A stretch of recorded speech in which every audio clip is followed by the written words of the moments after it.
Teise maailmasõja kogemus õpetas, et agressori ohjeldamiseks ja rahu tagamiseks aitab vaid kollektiivne kaitse. Selleks loodi 1949. aastal NATO.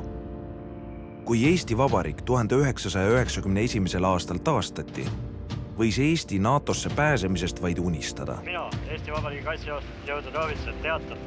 Isegi paljud poliitikud ei mõistnud, et neutraliteet Eesti julgeolekut ei taga.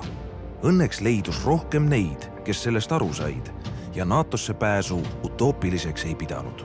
No, meil oli kõvasti kuraaži, kõvasti uljust, võib öelda, sellepärast, et väga palju oli ratsionaalseid argumente Balti riikide vastu, kaitstavus, Vene vähemus.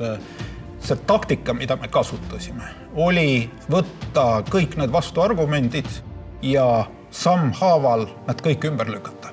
NATO tippkohtumise lõpus seisin mina juba hämaras konverentsiooni ees ja mõtlesin, et siit siis meie julgeolekuus aeg algab. Isegi pisar kippus silma tulema. We proudly welcome Estonia into the ranks of the North Atlantic Treaty Organization.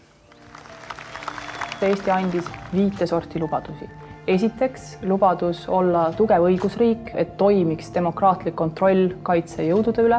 Teiseks, et Eesti kaitsevägi oleks hea. Kolmandaks, et meie kaitse-eelarve on piisav. Neljandaks, lubadus kaitsta NATO saladust. Ja viiendaks, et Eesti seadusandlus lubaks Eestil osa võtta NATO artikkel 5 operatsioonidest.